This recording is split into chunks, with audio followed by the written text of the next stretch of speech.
তিতিরের আজকের ডিনারটা শেয়ার করি আপনাদের সাথে। 6টা প্রায় বেজে গেছে, তার নাকি খিদে পেয়ে গেছে।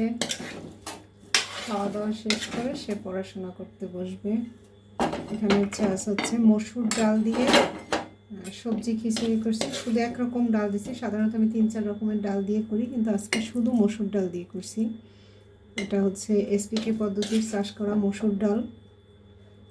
চালটাও এসপিকে পদ্ধতির চাষ করা চাল, সাথে বিভিন্ন রকম বরবটি সবজি দিয়েছি, 2টা মুরগির ডিম অমলেট, সাথে হচ্ছে তিতিরের খুব পছন্দের ভাজি, এটা হচ্ছে লাউয়ের খোসা ভাজি, সাথে একটু ছোট আলু বগুড়ার,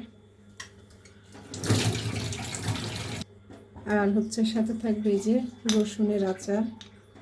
এই রসুনের আচারটা হচ্ছে আমি এসপিকে পদ্ধতির যে সারাফাত ভাই ওনার থেকে নিয়েছি। অনেকে আমাকে বলেন রেসিপি দিতে, আসলে আমি বানাই, আগে বানাইছি, কিন্তু এখন সময় পাচ্ছি না।